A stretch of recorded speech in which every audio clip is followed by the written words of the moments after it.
কোরআন শরীফের সূরা মুলক, এই সূরা মুলকের ভিতরে আল্লাহ তাআলা ইরশাদ করেছেন 16 নম্বর আয়াতে কারিমা। আল্লাহ তাআলা বলেন, আআমিনতুম মান ফিস সামাই আন ইয়াখসিফা বিকুমুল আরদা ফাইযা হিয়া তামুর। যিনি আকাশে আছেন তিনি তোমাদেরকে চাইলে মাটির ভিতরে ধসিয়ে দেবেন, এবং তিনি যদি চান এই ভূপৃষ্ঠ আকস্মাৎ একটা ঝাঁকুনি মারবেন। আর আল্লাহ তাআলা বলেন, তোমরা কি এই ব্যাপারে নির্ভয় হয়ে গেছো? তোমরা কি এই ব্যাপারে চিন্তা মুক্ত হয়ে গেছো, ভয়হীন হয়ে গেছো? আল্লাহ তাআলা যদি চান এই জমিনকে আল্লাহ তাআলা একটা ঝাঁকুনি মারবেন, ছিন্ন ভিন্ন হয়ে যাবে সব, উলট পালট হয়ে যাবে সব মুহূর্তের ভিতরে। এত বড় বাহাদুরি করি সলিমুদ্দিন মাত্র 35-36 সেকেন্ডের ভূমিকম্পে অস্থির হয়ে যায়। যদি 2, 3, 4, 5 মিনিট ধরে ভূমিকম্প হয় তাহলে কি অবস্থা হবে বলুন? আল্লাহু আকবার। এই কথাটাই আল্লাহ তাআলা কোরআন কারীমের ভিতরে সূরা জিলজালে বলেছেন, মহাপ্রলয় যখন হবে। আল্লাহ তাআলা বলেন, ইযা যুলজিলাতিল আরদু জিলজালাহা। জমিনকে যখন প্রচন্ড কম্পন দেওয়া হবে, এটা হলো কিয়ামতের চূড়ান্ত আলামত। জমিন থরথর করে কাঁপতে থাকবে, তার ভিতরে যা কিছু আছে সব উদ্গীরণ করে দেবে, বের করে দেবে। এমনকি কবরের মধ্যে যে মানুষগুলো শুয়ে আছে, এক পর্যায়ে প্রচন্ড ঝাঁকুনিতে সে মানুষগুলো পর্যন্ত বের হয়ে যাবে। কোরআন কারীম সূরা ইয়াসিনের ভিতরে আল্লাহ তাআলা বলেছেন, সে মানুষগুলো উঠবে আর বলবে, হা, কে আমাদেরকে আমাদের নিদ্রা থেকে জাগালো? জানিয়ে দেওয়া হবে, মহাপ্রলয়ঙ্কারী, মহা ক্ষমতাধর, মহামহিম আল্লাহ তাআলা কিয়ামতের ময়দানে তোমাদেরকে উঠাচ্ছেন। সুতরাং এই যে মাঝে মাঝে কিছু সিগন্যাল, এগুলি হচ্ছে আমাদের জন্য একটা সতর্ক বাণী। যখন প্রকৃতিতে কোনো দুর্যোগ হয় তখন গভর্নমেন্টের পক্ষ থেকে আমাদেরকে সিগন্যাল দেওয়া হয়, 6 নম্বর মহাবিপদ সংকেত দেয় না সিগন্যাল, 7 নম্বর মহাপ্রলয়ঙ্কারী সিগন্যাল আপনাদেরকে দেওয়া হলো। যে যেখানে আছেন, গভীর সমুদ্রে বড় বড় জাহাজ চলে যাবে, ছোট ছোট সব নৌযানগুলি সে সমুদ্রের কিনারে চলে আসবে, খালের মধ্যে বা অন্য কোনো পানিতে ঢুকে যাবে। আর মাছ ধরা ট্রলারগুলি নিরাপদে চলে আসার জন্য বলবে। এই মহাপ্রলয়ঙ্কারী ঘূর্ণিঝড়, টর্নেডো, সাইক্লোন, তুফান, তার থেকে নাগরিকদের বাঁচানোর জন্য দুনিয়ার গভর্নমেন্ট তার নাগরিকদেরকে সতর্ক বাণী দেয়। মহামহিম আল্লাহ তাআলা, কিয়ামত কবে হবে আল্লাহই ভালো জানেন। কিছু মানুষ বেখবর, গাফেল মানুষ তো গরু ছাগলের থেকেও খারাপ। রাগ করেন না প্লিজ, সাউন্ড একটু কমায় দেন ভাই। মানুষ তো গরু ছাগলের থেকেও খারাপ। একটা গরুর সামনে আরেকটা গরুকে জবাহ করা হলে ওই গরুর চোখ দিয়ে টপ টপ করে পানি পড়ে, তার মধ্যে কিছু বোধোদয় হয়। একটা ছাগলের সামনে আর একটা ছাগলকে জবাহ করলে ছাগলটা কিছুটা ভয় পায়। আমরা মানুষ গরু ছাগলের থেকেও এত খারাপ। এত ধরনের সংকেত, প্রলয়, দুর্যোগ, ডিজাস্টার, প্যান্ডামিক, এইগুলো আল্লাহ তাআলা আমাদেরকে বিভিন্ন সময় দেয়, কিন্তু আমরা গরু ছাগলের থেকেও খারাপ। রাগ করেন আমার ভাষায় আপনারা অসন্তুষ্ট হবেন না প্লিজ, আমি বিনয়ের সাথে অনুরোধ করছি। আমরা গরু ছাগল থেকেও এত খারাপ, আমাদের চৈতন্যের কোনো উদয় হয় না, আমাদের চেতনা জাগ্রত হয় না, আমাদের বিবেক জাগ্রত হয় না, আমাদের ঘুমন্ত বিবেকগুলো জাগে না। আমরা তারপরেও যেন একটার পরে একটা বেখবর হয়ে থাকি। শুনে খুশি হলাম যে এলাকার যুব সমাজ মূলত এই মাহফিলটার মূল কনভেনার, মূল আয়োজক, অ্যারেঞ্জ ম্যানেজ যুব সমাজ। আমি আজকে এই মহাপ্রলয়, কিয়ামত, এই ভূমিকম্প, এই ভূমিধস, এই ডিজাস্টার, এই প্যান্ডামিক ইত্যাদিকে সামনে রেখে যুবকদের উদ্দেশ্যে কয়েকটা কথা বলব। আপনি কোন দলের এটা আমার জানা দরকার, আপনি কোন আদর্শের এটা দিয়েও আমার কোনো দরকার নাই। আমার দরকার আপনার ঘুমন্ত বিবেককে জাগিত। এই জন্য যে যে দলের হন, যে যে মতের হন, চলে আসুন। আমি যখন সাধারণ কোনো বিষয় তফসিল করি তখন অমুসলিম ভাই বোনদেরকেও আমি ওয়াজে ডাকি। কেন? কোরআন হলো আলো, মস্তিষ্কে জ্ঞানের আলো জ্বালিয়ে দেওয়ার জন্য। এই মুর্দা দিলটাকে, অন্ধকার মুর্দা দিলটাকে কোরআন আলোকিত করার জন্য, নুরানি করার জন্য, জিন্দা করার জন্য পৃথিবীতে কোরআন এসেছে। সুতরাং আপনাদেরকে হৃদয় থেকে ধন্যবাদ। সেই কোরআনুল কারীমের তাফসীর মাহফিল আপনারা আয়োজন করছেন। যুবকদের উদ্দেশ্যে আজকের এই ভূমিকম্প, ভূমিধস, এই দুর্যোগ এবং কিয়ামতের মহাপ্রলয়, এগুলোকে সামনে রেখে যুবকদের উদ্দেশ্যে কিছু কথা বলবো। সর্বপ্রথম যে হাদিসখানা, আমি আসতে আসতে এই হাদিসটা দেখতেছিলাম, গুগলে সার্চ দিচ্ছিলাম। বিশ্বের বিভিন্ন বড় বড় লাইব্রেরি এই গুগলের মধ্যে সেট করা আছে। হাজার নয়, হাজার হাজার লক্ষ কিতাব এর মধ্যে সেট করা আছে। আমি আমার রাসূলুল্লাহ সাল্লাল্লাহু আলাইহি ওয়াসাল্লামের একটি হাদিস আমি খুঁজছিলাম, পেয়ে গেলাম। এর হচ্ছে ইবনে আব্বাস রাদিয়াল্লাহু তাআলা আনহু থেকে হাদিস কেন বর্ণিত। এই একটু আগেই বের করলাম গুগল থেকে। قال رسول الله صلى الله عليه وسلم اغتنم خمسا قبل خمسين।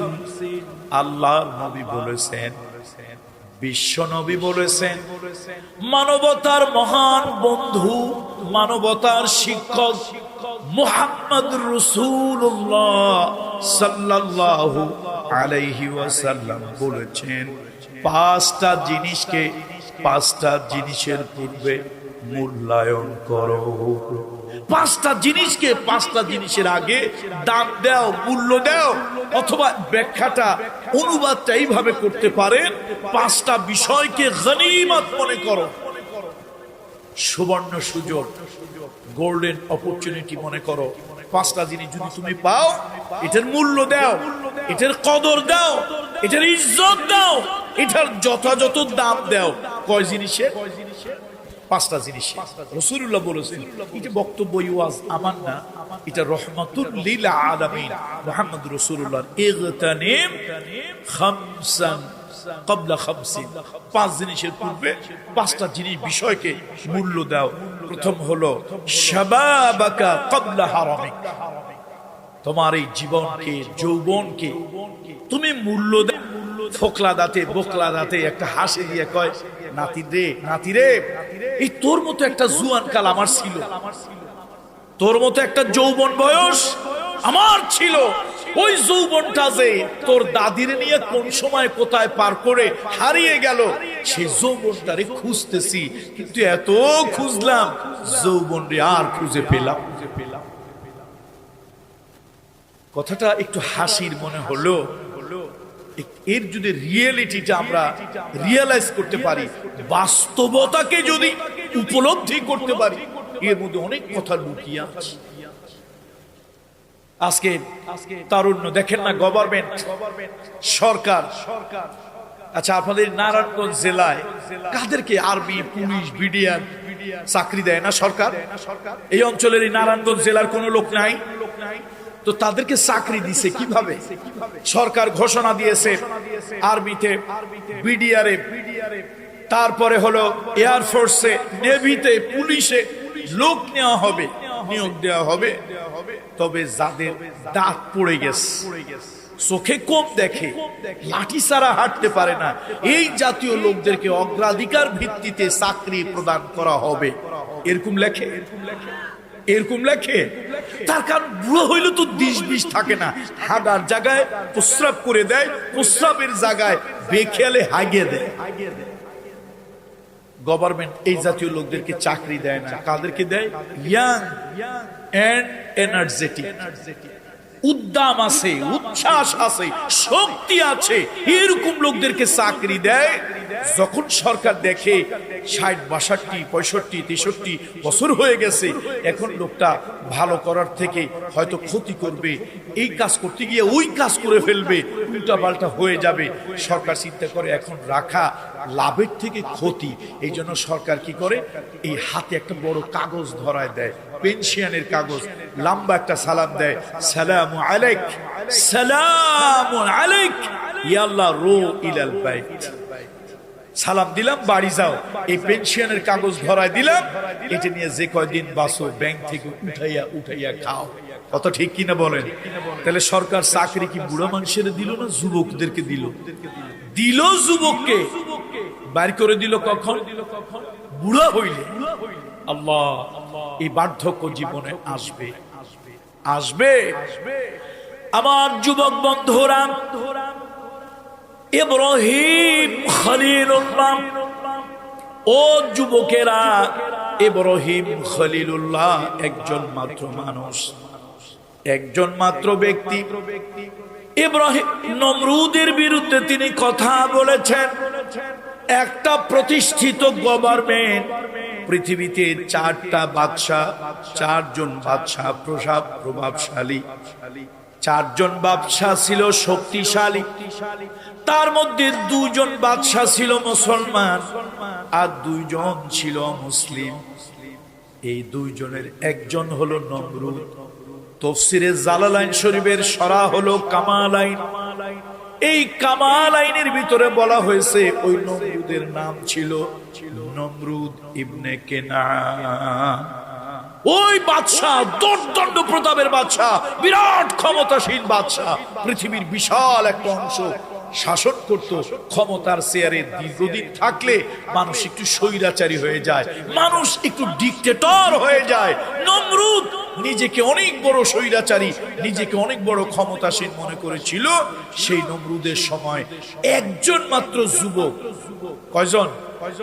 কোরআন শরীফ বলেছে একজন মাত্র যুবক প্রতিবাদ করেছিল। আর আল্লাহ তাআলা সেই যুবককে একটা জাতি, একটা উম্মাহ, একটা নেশন, আল্লাহ তাকে একটা উম্মাহ, একটা জাতি বলেছে, একজন যুবক। আপনি কল্পনা করতে পারবেন? হয়তো মুরব্বীরা যারা আমার কথাটা বোঝেন নাই, ঢাকা বিশ্ববিদ্যালয় অল্প কিছুদিন আমি রাষ্ট্রবিজ্ঞান পড়েছি, আপনারাও রাষ্ট্রবিজ্ঞান, সমাজবিজ্ঞান, দেশ জাতি সম্পর্কে জানেন। একটা দেশে একজন ব্যক্তিতে একটা জাতি হয় না, জাতি হয় হাজার হাজার লক্ষ কোটি মানুষ মিলেই একটা জাতি হয়। কথা ঠিক কিনা বলুন? এই যে আমরা বাংলাদেশি, একজন লোকে হয়েছি 18 কোটি, 16 কোটি, 15 কোটি মানুষ, তাই মিলে একটা জাতি হয়েছে। এই কোরআনুল কারীমের ভিতরে আল্লাহ তাআলা একজন যুবককে, কয়জন? একজন যুবককে আল্লাহ তাআলা উম্মাহ, একটা জাতি, একটা নেশন হিসেবে স্বীকৃতি দিয়েছে। সে যুবক ছিল ইব্রাহিম খলিলুল্লাহ। তাহলে যুবক কেন? তিনি অন্যায়ের বিরুদ্ধে প্রতিবাদী ছিলেন, অসত্যের বিরুদ্ধে প্রতিবাদী ছিলেন, আল্লাহর পক্ষে তিনি কথা বলেছেন। জালিম স্বৈরাচার নমরুদের বিরুদ্ধে তিনি কথা বলেছেন। আল্লাহ তাআলা একজন ইব্রাহিম খলিলুল্লাহকে একটা উম্মাহ হিসাবে, আল্লাহ তাআলা একটা জাতি হিসেবে স্বীকৃতি দিয়েছেন। কি কঠিন অবস্থা! আপনি একটা দল করেন, সংগঠন করেন, আপনার মা আছে, বাপ আছে, পক্ষের 2-4 জন লোক আছে, জালিমের বিরুদ্ধে কথা বলা যায় না, জালিম আয়না ঘরে, জেলখানায় আপনাকে ঢুকায়, তারপরও তো আপনার পক্ষে 2-4 জন লোক আছে। একজন যুবক সারা দেশে, তার পক্ষে কথা বলার কেউ নাই, এমন কি জন্মদাতা পিতা মাতা তার পক্ষে কথা বলার না। ইব্রাহিম খলিলুল্লাহ, জন্মদাতা পিতা আজর, তার আরেকটা নাম হলো তারিক। জন্মদাত্রী মাতা তাফসীরে কাদিরির ভিতরে এসেছে, তার মায়ের নাম ছিল আজনাদ। দেখেন, মা পক্ষে নাই, বাবা পক্ষে নাই, জাতি পক্ষে নাই, একটা প্রতিষ্ঠিত বিশাল বড় দোর্দণ্ড প্রতাপের একটা গভর্নমেন্ট, তার চাকরি কর্মচারী কেউ তার পক্ষে নাই। একজন ব্যক্তি হকের পক্ষে, সত্যের পক্ষে কথা বলছেন, কাউকে ভয় করছেন না। এই জন্য আল্লাহ তাআলা তাকে একটা উম্মাহ, জাতি হিসেবে স্বীকৃতি দিলেন। এই জন্য যুবকদেরকে বলি, যুবক ভাইরা, কাজী নজরুল ইসলাম বলেছিলেন, যৌবন যার, যুদ্ধে যাওয়ার সময় হলো তার। এই যুবক বয়সে আল্লাহকে পাওয়া যায়। ইমাম গাজ্জালী, ও যুবক বন্ধুরা, রাস্তা যারা আছেন, ঘরের মধ্যে ল্যাপের তলে যারা আছেন, চলে আসেন। বন্ধু, ইমাম গাজ্জালী রাহমাতুল্লাহ আলাইহি লেখেন, 40 জন বুড়ো মানুষ যদি এক জায়গায় আল্লাহ আল্লাহ আল্লাহ আল্লাহ আল্লাহ আল্লাহ বলে যদি ডাকে, ইমাম গাজ্জালী রাহমাতুল্লাহ আলাইহি তার রিসালায় লেখেন, 40 জন বুড়ো মানুষ একত্রিত হইয়া একটা হাফলার ভিতরে, একটা সবার ভিতরে, একটা মজলিসের ভিতরে আল্লাহ আল্লাহ আল্লাহ বলে ডাকতেছে। ওই 40 জন ও বুড়ো মানুষ, তাদের ডাকে আল্লাহ তাআলা যখন সাড়া দেয়, একজন যুবক যদি এই হৃদয় থেকে আল্লাহকে একটা ডাক দেয়, ওই 40 জন মানুষ 1000 বার আল্লাহকে ডেকে জবাব পেয়েছে।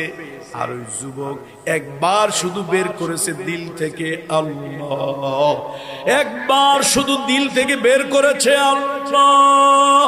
এই যে যুবক একবার শব্দটা আল্লাহ বের করলো, আল্লাহ তাআলা ওই 40 জন বুড়ো মানুষের ডাকে সাড়া না দিয়া যুবকের ডাকে আল্লাহ সাড়া দেয়। এই জন্য যুবক বন্ধুরা, আল্লাহকে অর্জন করার, আল্লাহকে অর্জন করার এখনই মোক্ষম সময়। 7 শ্রেণীর লোকদেরকে আল্লাহ তাআলা কিয়ামতের ময়দানে আল্লাহর আরশের ছায়াতলে ছায়া দেবে। সহিহ হাদিস। 7 ধরনের লোকদেরকে আল্লাহ তাআলা আল্লাহর আরশের ছায়াতলে ছায়া দেবেন। তার মধ্যে হলো ওই যুবক, এই যৌবন বয়সে যারা আল্লাহকে ডেকেছে, আল্লাহর ইবাদত করেছে, আল্লাহ তাআলা তাদেরকে ধরে ধরে আল্লাহর আরশের ছায়াতলে ছায়া দেবেন। যেদিন মানুষের জিহ্বাটা নাভি পর্যন্ত কুকুরের মতো ঝুলে পড়বে, মানুষগুলি উদ্ভ্রান্তের মতো, নেশাগ্রস্তের মতো শুধু কিয়ামতের ময়দানে দৌড়াবে আর বলতে থাকবে, আইনাল মাফার, আইনাল মাফার, আইনাল মাফার। কোথায় পালাবো, কোথায় ভাগবো, কোথায় আত্মগোপন করব, কোথায় লুকিয়ে থাকবো? আমরা যেরকম পুলিশের ভয়ে, আর্মির ভয়ে, তারপরে আসামিরা যেরকম খুনের আসামি পালিয়ে পালিয়ে বেড়ায়, কঠিন গোপনীয়তা রক্ষা করে, কিয়ামতের ময়দানে মানুষ আল্লাহর আযাব থেকে বাঁচার জন্য, আল্লাহর গজব থেকে বাঁচার জন্য মানুষগুলো এরকম ত্রাহি ত্রাহি চিৎকার করবে, আইনাল মাফার, আইনাল মাফার। কোথায় লুকাবো, কোথায় পালাবো, কোথায় আত্মগোপন করব, কোথায় ভেগে যাব, এই কথাগুলো এরকম বলতে থাকবে। আল্লাহ তাআলা জানিয়ে দেবেন, কাল্লা লা ওয়াজারা ইলা রাব্বিকা ইয়াউমা ইযিল মুস্তাকার। ভাগবার, পালাবার, গোপন করার কোথাও জায়গা নাই। চতুর্দিকে তোমার আল্লাহ তোমাকে ঘিরে আছে। সেই মুসিবতের দিনে কয়জন লোককে আল্লাহ তাআলা তার আরশের ছায়াতলে ছায়া দেবেন? 7 জন, মানে 7 প্রকার। 7 প্রকার, এই 7 কাইন্ডস, 7 ধরনের, 7 ক্রাইটেরিয়া, 7 প্রকারের লোকদেরকে আল্লাহ তাআলা তার আরশের ছায়াতলে ছায়া দেবেন। তার মধ্যে আপনারা এই মাহফিলের আয়োজন যারা করেছেন, সেই যুবক আল্লাহ প্রথম আছেন আপনারা। আল্লাহ তাআলা আপনাদেরকে ধরে ধরে আল্লাহর আরশের ছায়াতলে ছায়া দেবে। শুধুমাত্র যদি হারামটাকে ঘৃণা করে দূরে থাকতে পারেন, হালালটাকে উপভোগ করতে পারেন, 5টা ওয়াক্ত নামাজ, সালাত যদি আদায় করতে পারেন, আপনাদেরকে ধরে ধরে আল্লাহ তাআলা আল্লাহর আরশের ছায়াতলে ছায়া দিয়ে দিন। যুবক বন্ধুরা, তাহলে আল্লাহ তাআলা ইবনে আব্বাস রাদিয়াল্লাহু তাআলা আনহু থেকে হাদিস বর্ণিত, যুবক যৌবনটাকে কাজে লাগাতে বলছে। যৌবনটাকে কি করতে বলছে? কথা কয় না, কি করতে বলছে? কাজে লাগাতে বলছে। আর আপনারা, আমরা গান গাই, আমি ইচ্ছে করে গান শুনি নাই। ছোটবেলায় তো মাইক বাজাইয়া জোর করে না শুনলেও গান জোর করে শোনানো হয়। তো ছোটবেলায় এই অনিচ্ছায় গান শুনেছি। আমাদের অনেক বক্তারা আছেন ওয়াজের মাহফিলে গানের দৃষ্টান্ত দেন, গান বলেন। আমি এটা সম্পূর্ণ অপছন্দ করি এবং এটা একটা ফাসিকি কাজ। আপনি যত বড় গানকে ইসলামী বানান, আপনি 10 বার না শুনলে কেমনে বানাইলেন? 10 বার গান শুনেছেন, এই 10 বারই আপনি গুনাহের কাজ করেছেন। যদিও এটাকে আপনি ভালো বানান, অসুবিধা নাই, কিন্তু আগে তো খারাপটা আপনি শুনে তারপর এটাকে মডিফাই করেছেন, চেঞ্জ করেছেন, আপনি এটাকে আপনার মতো করে বানিয়েছেন। এই জন্য হারাম কাজের উদাহরণ দেওয়া এটা আমি বৈধ মনে করি না। যে এত বড় বক্তাই দেখ, হারাম কাজের উদাহরণ দিয়ে হালালকে প্রচার করা এটা একটা ফাসিকি মনে করি আমি। ওয়াজের মাহফিলগুলো এখন বিনোদনের জায়গা হয়ে গেছে। বক্তা ইচ্ছে করে কিছু বিতর্কিত কথা বলবেন, ভাইরাল বলে তুমি এটা বললা কেন? কয় আলোচনা যেরকম প্রচার, সমালোচনাও প্রচার। যত পাবলিক আমারে গাইল দেখ, 14 গোষ্ঠী ধরে গাইল দেখ, মায়েরে তুলে গাইল দেখ, বাপেরে তুলে গাইল দেখ, যা ইচ্ছা করুক, দরকার হলে জুতা দিয়ে পিটাক, তারপর আমার নাম যতবার বলবে পাবলিকের কাছে আমি ভাইরাল হয়ে যাই। দেখছেন না, কি এক নেশা ধরলো পৃথিবীতে। এই সোশ্যাল মিডিয়া কি এক নেশার মধ্যে ফেলে দিল সবাই। এই বিতর্কিত কথাবার্তা আমি বলি না, অনিচ্ছা সত্ত্বে গান শুনেছি। ইচ্ছে করে না অনিচ্ছায়? বলেন ইচ্ছে না অনিচ্ছায়? তো অনিচ্ছায় কি গান শুনলাম? দুনিয়া কো মজা লে লো, দুনিয়া তোমারি। শোনে নাই ছোটবেলা জোর করে এরকম মাইক দিয়ে বাজাইছে, নদী দিয়ে গেছে, গাড়ি দিয়ে গেছে বিভিন্ন জায়গায়। তো তখন তো বুঝি নাই যে আসলেই তো দুনিয়া তোমার, এই দুনিয়াকে উপভোগ করো, ইট ড্রিঙ্ক এন্ড বি মেরি, খাও দাও পান করো, ফুর্তি করো। কিন্তু বড় যখন হলাম, কোরআন হাদিস যখন পড়লাম, চিন্তা চেতনা যখন ব্রডনেস আসলো, চিন্তা করলাম আল্লাহ কি না কবিরা গুনার কথা, কি পাপের কথা। দুনিয়া তো আমার না, দুনিয়া তো আমার না। এই দুনিয়া হলো দুদিনের মুসাফির খানা। এই দুনিয়া দুদিনের মুসাফির খানা। এই দুনিয়া আমার কখনো আপন হবে না। এই দুনিয়া উপভোগ করার জায়গা নয়। রাসূলুল্লাহ বলেছেন আদ-দুনিয়াউ সিজ্জুন লিল মুমিনিন ওয়া জান্নাতুল লিল কাফিরিন। যারা নাকি আল্লাহ অবিশ্বাসী, এই দুনিয়া তাদের জন্য বেহেশত খানা, আর যারা মুমিন তাদের জন্য দুনিয়াটা হলো একটা জেলখানা। আর একটা হাদিসের মধ্যে রাসূলুল্লাহ বলেছেন আদ-দুনিয়াউ জিফাতুন ওয়া তালিবুহা কিলাব। দুনিয়াটা হলো একটা মরা প্রাণী, আর মরা প্রাণীর গন্ধে কুত্তা যেমন দৌড়ায় দৌড়ায় যায় আর ওইখানে গিয়ে দখল করে মরা প্রাণী খায়, আর একটা কুত্তা আসলে সে ঘেউ ঘেউ করে। যদিও 10টা কুত্তায় এই মরা জিনিসটারে খাইয়া শেষ করতে পারবে না, তারপরও যে আগে দখল নেয় সে আর কাউরে খাইতে দিতে চায় না, ঝগড়া করে, জঞ্জাল করে। আরে বেটা, এই মরা জিনিস পাইছি আমি, ধরছি আমি, খাবো আমি একা, কথা ঠিক কিনা? অথচ গরুটা 10টা কুত্তা মিলে খাইলেও শেষ করতে পারবে না, কিন্তু একজন দখল করে আর কাউরে ভাগ দিতে চায় না। এরকম দৃশ্য দেখছেন জীবনে না দেখেন নাই? আল্লাহ হাদিসের ভাষা, দুনিয়াটা ওইরকম। এই দুনিয়ারে কিছু লোক দখল করে রাখতে চায়, জবরদখল। তারা নিজেরাই পেট ভরে পেট পুরে খেতে চায়। তাদের চরিত্র হলো রাসূলুল্লাহর হাদিসের মতো ওই শ্রেণীর লোকের মতো তারা। এই জন্য আমার যুবক বন্ধুদেরকে বলবো, ও যুবকেরা, আল্লাহ রাসূল সাল্লাল্লাহু আলাইহি ওয়াসাল্লাম বলেছেন এই যৌবন চিরদিন থাকবে না, তুমি একদিন বুড়া হয়ে যাবে, বার্ধক্য চলে আসবে, দাঁত পড়ে যাবে, চোখের পাওয়ার কমে যাবে। সুতরাং বুড়া হওয়ার আগে তোমার যৌবনকে তুমি মূল্যায়ন করো। এরপরে বলা হলো ওয়াসিহাতাকা ক্বাবলা সাকামিক, তোমার যে সুস্থতা, এই সুস্থতাকে তুমি মূল্যায়ন করো অসুস্থ হয়ে যাওয়ার আগে। আমার আব্বা টেকেরহাটের মুরব্বি পীর সাহেব রাহমাতুল্লাহ আলাইহি বলতেন, তোমরা যারা সুস্থ আছো একটু হাসপাতালে যাও, একটু হাসপাতালে যাও, গিয়ে দেখো তোমার মতো কত যুবক কিডনির সমস্যা হয়েছে, তোমার মতো কত যুবক, তোমার মতো কত যুবক হার্টের প্রবলেম, কিডনির প্রবলেম, বাল্বের প্রবলেম। আহারে, মৃত্যু তাদেরকে নিতেছে, যুবক বলে এই দুনিয়ায় বাঁচতে পারলো না।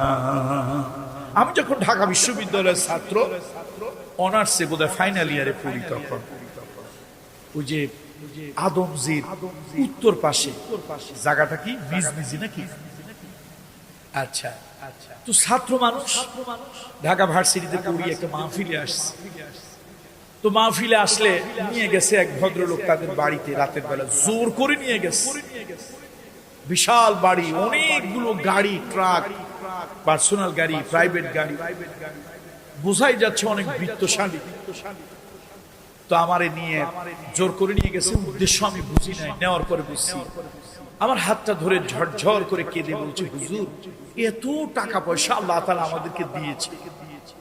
হুজুর আমি বড় ভাই, এখন আমি গার্জিয়ান, আমার ছোট একটা ভাই কিডনির এরকম একটা সমস্যা হয়েছে। চিন্তা করছি 2টা 4টা 5টা গাড়ি প্রয়োজন হলে বিক্রি করে ফেলবো, ওর জন্য কিডনি খুঁজছি। অনেক খোঁজাখুঁজির পর গোপন পথে, সদর পথে, বৈধ অবৈধ সব পথেই খুঁজেছি। এরপরে কিডনি মিলাইলাম 14 লাখ টাকা। কিন্তু হুজুর কিডনি যখন ট্রান্সফার করব, কিডনি মিলছে কিন্তু টিস্যুতে মেলে না। এরপরে অনেক কষ্ট করে টিস্যুতে মিলাইলাম, কিডনি মিলল। আমার ভাইয়ের সাথে যেটা ম্যাচ করা দরকার সে ম্যাচিং হলো।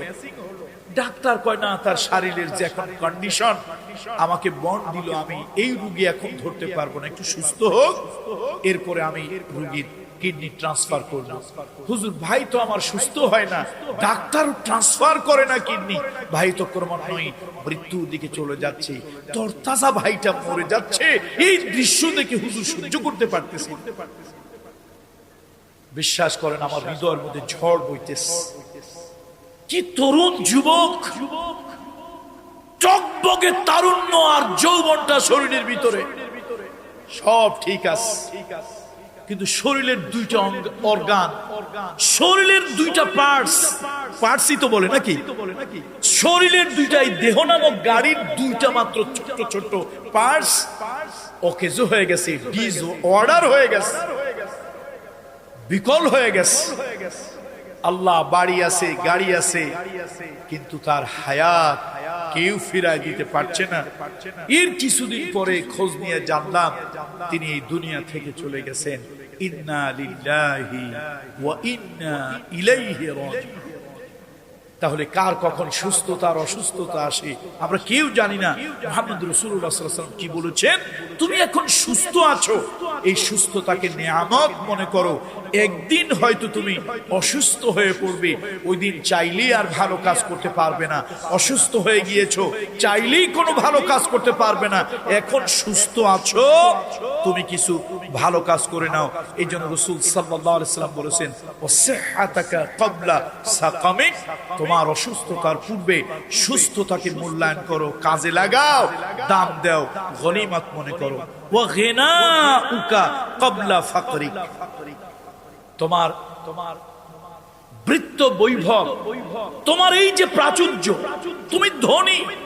অনেক মানুষ আছে না ধনী, ধনী মানুষ দান করে না, সাদগা করে না, গরিবকে দেয় না, এতিমকে দেয় না, অনাথকে দেয় না, ভালো কোনো কাজ করে না।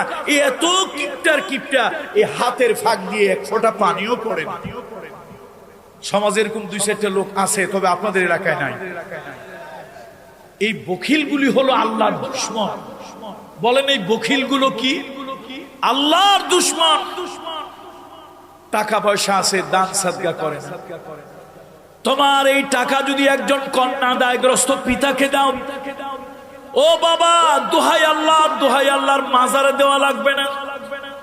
তার কারণ মাজারে যিনি আল্লাহর ওলি শুয়ে আছেন, ওই আল্লাহর ওলির যদি একটা চা খাওয়ার দরকার হয়, আল্লাহর ওলি কবরে থেকে যদি কফি খাওয়ার দরকার হয়, আল্লাহ তাআলা তাকে খাওয়াবেন, তুমি খাওয়াতে পারবে না। দুনিয়ার কোন মাজারে গিয়া শাহজালাল ইয়ামানি, কোনো সন্দেহ নাই তিনি আল্লাহর বড় একজন ওলি, তিনি আল্লাহর বড় মাপের একজন বুজুর্গ ওলি, কোনো সন্দেহ নাই। তামাম দুনিয়া যদি ঐক্যবদ্ধ হয়ে চেষ্টা করে, শাহজালাল ইয়ামানি আল্লাহর ওলির কবরের কাছে গিয়া তাকে এক কাপ কফি খাওয়াতে পারবে না। জোরে বলেন পারবে? শীতের দিনে তারে কফি খাওয়ানো যাবে না। কেন? কফি যদি তাকে খাওয়াতে হয় তো আল্লাহই তার জন্য যথেষ্ট। আল্লাহ খাওয়াবেন ফেরেশতা দিয়ে। আপনি আমি চাইলি শাহজালাল ইয়ামানি রাহমাতুল্লাহ আলাইহি তাকে আমরা কি খাওয়াইতে পারবো না? চা কফি খাওয়াইতে পারবো। টাকাটা কারে দিবা? তুমি যদি একজন গরিবকে 10টা টাকা দাও, তুমি যদি একজন গরিবকে 1000 টাকা দাও, তুমি যদি একজন গরিবকে 1,00,000 টাকা দিয়া তাকে যদি তুমি স্বাবলম্বী বানিয়ে দাও, কিয়ামতের ময়দানে আল্লাহ তাআলা অনেক গুণ তোমাকে বাড়িয়ে দেবে।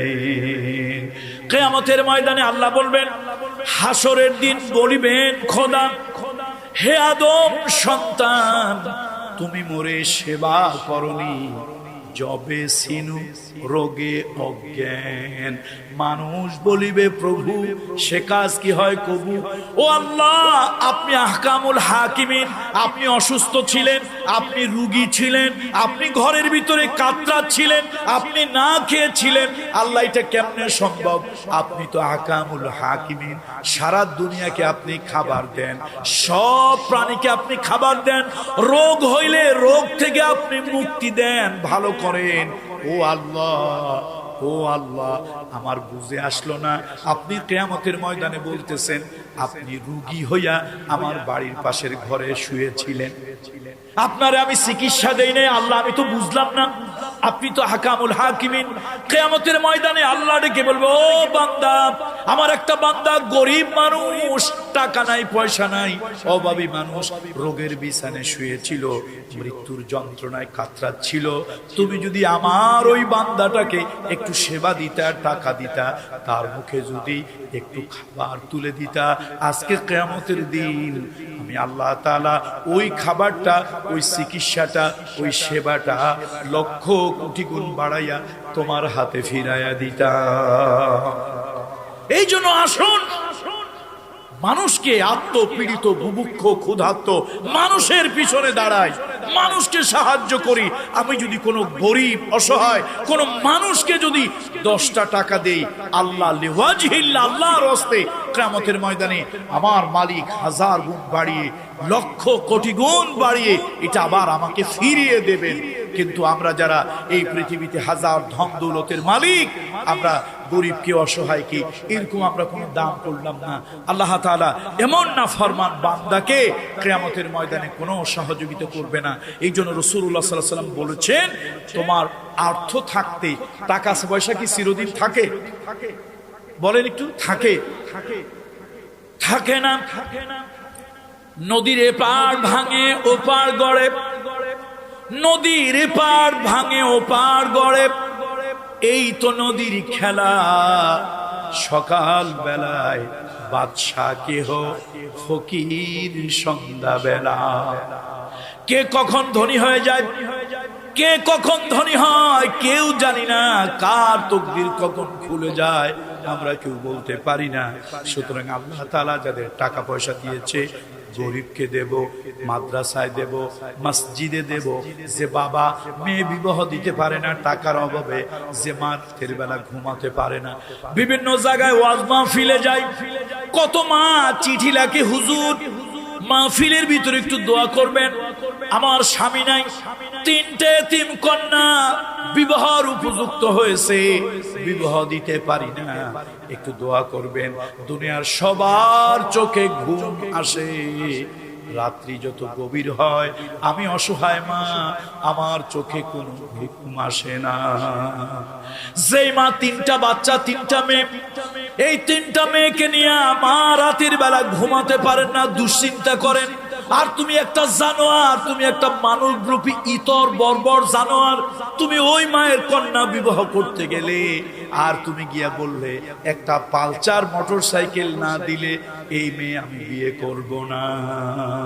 আরে তুই তো ফকিরের থেকেও ফকিরের বাচ্চা, কথা ঠিক কিনা জোরে বলেন। এই মেয়ের বাপের গলায় পাড়া দিয়া, মেয়ের মায়ের বুকে পাড়া দিয়া যারা এরকম যৌতুক নেয়, ওরা ভিখারির বাচ্চা, দরিদ্রের বাচ্চা, ওরা সমাজে অসম্মানিত, অপমানিত। জোরে কর ঠিক।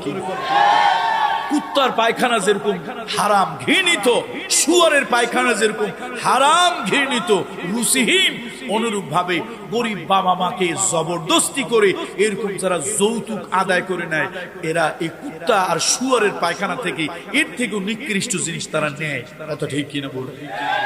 আরে ভাই, তোমার যদি টাকার দরকারই হয়, এই যুবকেরা বিয়ে করবে, বউকে রানীর মর্যাদা দিয়ে আনবে। টাকার যদি দরকার হয় তাহলে কি করবা? এই বন্দরে একটা ভাঙা থাল নিয়ে তুমি আর তোমার বাবা বসবা, বসে বলবা আল্লাহর হস্তে কিছু ভিক্ষা দেন। কি ভাই তোমরা ভিক্ষা কেন করো? বলে টেকেরহাটের আনসারী সাহেব আসছিলেন, মাদারীপুর টেকেরহাটের আনসারী সাহেব এসে বলেছেন আমার তো একটা পালসার মোটরসাইকেলের শখ, আমার বাপের একটা টেলিভিশনের খুব শখ, তো হুজুর বলছে যৌতুক নেওয়া যাবে না, আল্লাহর হস্তে ভিক্ষায় নামছি, বাপ বেটা দুইজনকে ভিক্ষা দেন, একটা টেলিভিশন কিনবো, একটা পালসার মোটরসাইকেল কিনবো। আমি আল্লাহর কসম করে বলি 2 মাসের আগে আর তোমার টাকা হয়ে যাবে।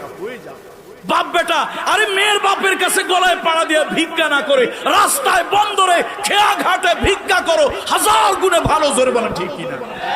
যদি 2 মাসের মধ্যে টাকা না হয়, তোরে আর তোর বাপকে ভিক্ষা আমি দেবো, আল্লাহর কসম। তুমি রাস্তায় ভিক্ষা করতে লজ্জা লাগে, কিন্তু মেয়ের বাপের গলায় পাড়া দিয়ে টাকা নিতে তোমার লজ্জা লাগে। রাগ করতেছেন? চিন্তা করতেছে এরকম হুজুর তো আর ভবিষ্যতে দাওয়াত দিব না, দরকার নাই, দিও না। কিন্তু তোমার চরিত্র পরিবর্তন করো। একজন অসহায় মা রাতের বেলা ঘুমাতে পারে না, তুমি তো একটা বিবাহ করে আনবে, রানীর মর্যাদা দিয়ে আনবে, আল্লাহু আকবার, রানীর সম্মান দিয়ে তুমি আনবে। কেন তুমি সেখানে যৌতুক আদায় চাইবে? যা হোক, মানুষকে দান করা এটা একটা ভালো কাজ। অসহায়কে, গরিবকে, অনাথকে। আমার দেশে এরকমও গিয়েছে। একবার ওই চায়না থেকে বোধহয় একটা রোবট আনা হয়েছিল, এটার নাম হলো সফিয়া। মনে আছে না কি কথাটা? বাস্তব না অবাস্তব? তো সফিয়া আনলো। এটা আপনারা যারা রাজনীতি করেন, সে আওয়ামী লীগের রাজনীতি হোক, বিএনপির রাজনীতি হোক, জাতীয় পার্টি, জামাত ইসলামের রাজনীতি, যে কোনো রাজনীতি হোক, আপনাদেরকে শিক্ষা দেওয়ার জন্য বলি। আপনারা অনেক সময় রাজনীতির কারণে বিবেক হারা হয়ে যান, কখনো কখনো আপনাদের ভিতরে পশুত্ব চলে আসে, মানবতা, মনুষ্যত্ব লোপ পেয়ে যায়। এটা অন্যরা বলতে পারবে না, আমি পারবো। তার কারণ আমার আব্বা মরহুম পীর সাহেব ছিলেন, কিন্তু আল্লাহর ওলি হক কথা বলতে কখনোই জমা খরচ দিয়ে কাউকে কথা বলতেন। হক কথা বলবো, ভয় করে কথা বলবো কেন? রাজনীতি আপনারা যারা করেন, অনেক সময় রাজনৈতিক কারণে আপনাদের বিবেক মরে যায়। সোফিয়াকে ভাড়া করে আনা হলো। সেই সোফিয়ার পিছনে, সে তো একটা রোবট, তার ভিতরে কম্পিউটার সিস্টেম, তার মধ্যে ইনপুট করে দিয়েছে, সেই সিস্টেমে হাসে, আনন্দ করে, খেলা করে, কবিতা বলে, নানান কথাবার্তা বলে, একটা যন্ত্র। এর কয়েকদিন পরে ঢাকা মেডিকেলে একজন অসহায় ব্যক্তিকে কোনো একটা কারণে আমি দেখতে গিয়েছিলাম। ওখানে গিয়ে যে দৃশ্য আমি দেখলাম, আমার বিবেকটা কেঁদে উঠলো, হৃদয়টা কেঁদে উঠলো। কত মানুষ, গরিব মানুষ, হাসপাতালের একটা বেড পাচ্ছে না, হাসপাতালের বারান্দায় চাটাই বিছাইয়া, মাদুর বিছাইয়া, সেখানে বিছনার চাদর বিছিয়ে চিকিৎসা নিচ্ছে। কত রোগী আছে, ডাক্তার তার কাছে ঘৃণা ভরে যায়ও না, যাওয়ার প্রয়োজন বোধ করে না। আমি তখন আমার জীবনের রিস্ক নিয়ে আমি বললাম, গভর্নমেন্টের লোকদেরকে বললাম, ডিজিএফআই, এনএসআই, এসবি, গোয়েন্দার বাহিনী যারা আছেন, আমার এই কথাটা রেকর্ড করেন, আপনারা সরকারের কাছে পৌঁছে দেন যে টেকেরহাটের মরহুম দেলওয়ার হোসাইন আনসারী, আল্লাহর ওলির একজন অযোগ্য সন্তান, কামরুল ইসলাম সাঈদ প্রতিবাদ করেছে। আরে তুমি রোবটের হাসি দেখতে চাও, 1000 নয়, শত শত কোটি টাকা ব্যয় করে প্লেনে করে একটা রোবট উড়াই আনলে, একটা নারীর চেহারা একটা রোবট, তার পিছনে কোটি কোটি টাকা খরচ করলে তার একটু হাসি দেখার জন্য। অথচ আয়েশা, সফিনা, সকিনা, জরিনা, ফাতেমা নামক কত গরিব, সে হিন্দু হোক, কাজ নাই। এই সময়টা কাজে লাগাও। হতে পারে এমন একদিন আসবে তুমি এত ব্যস্ত হয়ে পড়বে, আল্লাহ নামের তাসবিহ পড়ার সুযোগ পাবে না, কোরআন পড়ার সুযোগ পাবে না, জিকির করার সুযোগ পাবে না। আজকে তোমার সুযোগ আছে। শহীদ আল্লামা দেলওয়ার হোসেন সাঈদী সাহেব একটা ওয়াজ করেছিলেন, সম্ভবত আমি ক্লাস 4 বা 5 এ পড়ি, আসফুর রাবে অথবা আসফুল খামেস, 4র্থ-5ম শ্রেণীর ছাত্র। তখন তো আর সোশ্যাল মিডিয়া ছিল না, ফিতার মধ্যে ওয়াজ শোনা যেত, টেপ রেকর্ডারে। মরহুম আল্লাহর ওলি সাঈদী সাহেব হুজুর রহমাতুল্লাহ আলাইহি, তিনি একটা ওয়াজ করেছিলেন, সময়ের কথা বলতে গিয়ে বলেছিলেন, কত কারণে কত ভাবে আমরা সময় নষ্ট করি, কতভাবে সময় নষ্ট করি। আহারে সময় কত মূল্যবান, সময় কত মূল্যবান। যেই সময় জীবন থেকে চলে যায় ওই সময় আর কখন ফিরে আসে না। ইন্টারমিডিয়েটে একটা কবিতা পড়েছিলাম, time you old gypsy man, time you old gypsy man, will you not stay, put up your caravan just one day. সময় তুমি বৃদ্ধ যাযাবর, ও সময় একটু দাঁড়াও, একটু দাঁড়াও, একটু দাঁড়াও। সময় বলে শোনো, তুমি যত বড় জাদরিল হও, যত বড় জেনারেল হও, যত বড় ক্ষমতাসীন হও, যত বড় যাই হও না কেন, আমি সময় কারোর জন্য 1 সেকেন্ড অপেক্ষা করি না। আমি সময় 1 সেকেন্ড কারোর জন্য দাঁড়াই না। এই পৃথিবীর বড় বড় যারা সেনাপতি আছে, সেনা অফিসার আছে, তারা যদি আসমানের দিকে বন্দুক তাক করে, মিসাইল তাক করে যদি বলে সময় দাঁড়াও, না হলে তোমার গুলি করব, আপনারা কি হাসবেন না কাঁদবেন? হাসবেন না কাঁদবেন? হাসবেন কেন? পাগলের মাথা খারাপ হয়েছে। পাগলের কি হয়েছে? মাথা খারাপ হয়েছে। আরে কোন জাদরেল জেনারেল বন্দুক দেখে সময় দাঁড়ায় না। ছোটবেলা আপনারা পড়েন নাই, time and tide wait for none, সময় এবং স্রোত কখনো কারোর জন্য অপেক্ষা করে না। আল্লাহর কসম, যত বড় পৃথিবীতে ক্ষমতাশীল লোক হোক, সময় কারোর জন্য 1 সেকেন্ড দাঁড়ায় না। সহিহ বুখারীর হাদিস, সহিহ মুসলিমের হাদিস, শুধু পৃথিবীতে একজন ব্যক্তির জন্য সময় দাঁড়িয়েছে। কিসের হাদিস বলছি এটা? সহিহ বুখারী, সহিহ মুসলিমের হাদিস। পৃথিবীতে কয়জনের জন্য সময় দাঁড়িয়েছিল? একজন। আমি এই দেশের সবথেকে বড় নেতা, আমার জন্য সময় দাঁড়াবেন। সারা দুনিয়ার সব মানুষ মিলে এই কামরুল ইসলাম সাঈদকে আমেরিকা অথবা রাশিয়ার প্রেসিডেন্ট বানিয়ে দিলেন, সব ক্ষমতা আমার হাতে দিলেন। আল্লাহর কসম, সময় আমার জন্য দাঁড়াবেন, 1 সেকেন্ড দাঁড়াবেন। সময় তার নিজের গতিতে চলবে। এই জন্য সূরা আল আসর আল্লাহ তাআলা যুগের কসম, কালের কসম, সময়ের কসম বলে খেয়েছেন। একজন বুজুর্গ আল্লাহর ওলি বলেন, আমি তো বুঝতে পারলাম না আল্লাহ তাআলা সময়ের কসম কেন খাইলেন। উনি একদিন একটা বাজারে গেছে, বাজারে যাওয়ার পরে উনি বাজারের মধ্যে হাঁটতেছে, শুনতেছে একটা লোক চিৎকার করছে, শাউটিং করছে, শাউটিং, জোরে জোরে আওয়াজ দিতেছে। বাজারের এই মাথা থেকে ওই মাথা পর্যন্ত শোনা যায়। চিৎকার করে বলতেছে, হে বাজারের লোকেরা, আমার প্রতি একটু দয়া করো, আমার উপর একটু করুণা করো, আমার উপর একটু রহম করো, তোমাদের দিলের রহম আমার উপরে দাও, আমার তো পুঁজি চলে যাচ্ছে। একটা লোক যদি বাজারের মধ্যে চিৎকার করে একটা দোকানদার এইভাবে বলে, আপনার মধ্যে একটা কিউরিসিটি, কৌতূহল জাগবে না? বেটা চিল্লে কেন? আচ্ছা যাই, কাছে একটু যাই, তো গিয়ে দেখে কি যেন পেঁচানো, কাপড়ের মধ্যে তেনার মধ্যে কি পেঁচানো। লোকটা শাউটিং করছে, চিৎকার করছে, কাঁদছে, ভাইরা আমার প্রতি একটু দয়া করো, আমার তো পুঁজি গলে যাচ্ছে, নিঃশেষ হয়ে যাচ্ছে, পানি হয়ে যাচ্ছে। ওই বুজুর্গ আল্লাহর ওলি লোকটাকে জিজ্ঞেস করলো, ভাই তুমি চিৎকার চেঁচামেচি করছো, কারণ কি, হইল কি? কয়ে দেখেন, আমি তো ওই হিমালয় থেকে বরফ এনেছিলাম, তখন পৃথিবীতে বিজলি বিদ্যুৎ আবিষ্কার হয় নাই, আর তখন পৃথিবীতে রেফ্রিজারেটর অথবা আইস ফ্যাক্টরি, বরফ কল পৃথিবীতে হয় নাই। তো লোকের যদি বরফ লাগে, ওই হিমালয় থেকে বরফ আনে, অনেক সতর্কতার সাথে আনে, এটাকে ধানের তুষ দিয়া, তারপরে বিভিন্ন ধরনের কাপড় চোপড় দিয়ে পেঁচিয়ে আনে, এরপরও আস্তে আস্তে একটু একটু করে গলে। লোকটা বেচারা অনেক টাকা পুঁজি খাটাইয়া হিমালয় থেকে বরফ এনেছে। এই বরফের চাকাগুলি, আজকের আবহাওয়াটা ভালো না, যার কারণে বরফটা গলে গলে পানি হচ্ছে, গলে গলে পানি হচ্ছে। এখন তার এখানে 1000 রুপি, দিনার দিরহাম ইনভেস্ট ছিল, পানি গলে গেলে তো এটার 1 টাকাও দাম নাই, আর অধিকাংশই তো মাটিতে বালুতে খেয়ে ফেলবে। লোকটা দেখতেছে সর্বনাশ, কেউ যদি কেনে তাহলে তো আমার পুঁজিটা বাঁচবে। আজকের বাজারে কোন মানুষ যদি বরফ না কেনে, আইস না কেনে, তাহলে তো সব পানি হয়ে গলে যাবে। আমার 1000 টাকা, 1000 দিনার, 1000 দিরহামের আমার এই বরফটা গলে পানি হয়ে গেল, 1 টাকা আমার কাছে রইল না। এই জন্য লোকটা বলতেছে, ভাই বরফ বলতেছে আর আমার কলিজাটা জ্বলতেছে, আমার তো পুঁজি শেষ হয়ে যাচ্ছে, আমি শাউটিং করতেছি, কেউ যদি কিছু কেনে, যে যা কিনবে ওই পুঁজিটা অন্তত আমি ফেরত পাই।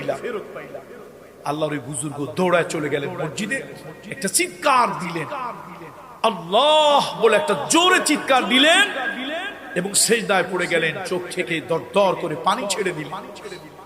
তিনি আল্লাহর কাছে কেঁদে বললেন, আল্লাহ আল্লাহ, ওই লোকটার চিৎকার আমি বুঝি নাই, এখন বুঝেছি। তুমি যদি আমারে 80 বছরের হায়াত দাও, আমাকে যদি 70 বছরের হায়াত দাও, তাহলে এটা হলো আমার হায়াতের বরফ। একটা দিন যাচ্ছে, ওই হায়াতের বরফ থেকে একটু গলে যাচ্ছে। একটা ঘন্টা যাচ্ছে, হায়াতের বরফ থেকে একটু গলে যাচ্ছে। আবার একটা মাস যাচ্ছে, হায়াতের বরফ থেকে গলে যাচ্ছে। 80 বছরের হায়াতের চাকাটা কোন সময় শেষ হয়ে যাবে, হায়াত না থাকলে আমি কবরে যাব। আল্লাহ, তুমি সময়ের কসম, যুগের কসম, কালের কসম করেছো।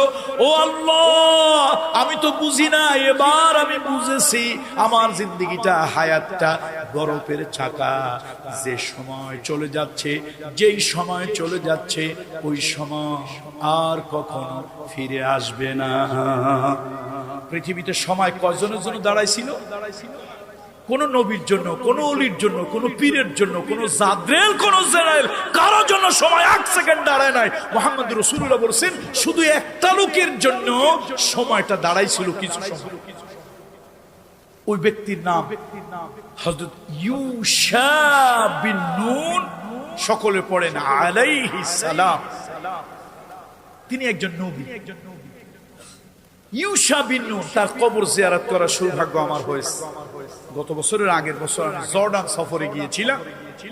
বাইতুল মুকদ্দাসের অ্যাপ্রক্সিমেট 20 থেকে 25 কিলোমিটার ডিফারেন্স, মানে দূরত্ব। এই সামান্য ডিস্টেন্স। তো ওখানে আমরা বাইতুল মুকদ্দাস যাওয়ার একটা ইচ্ছা ছিল, কিন্তু সেটা সম্ভব হয়নি। একজন বলল, যেখানে একজন পয়গম্বরের কবর আছে, খুব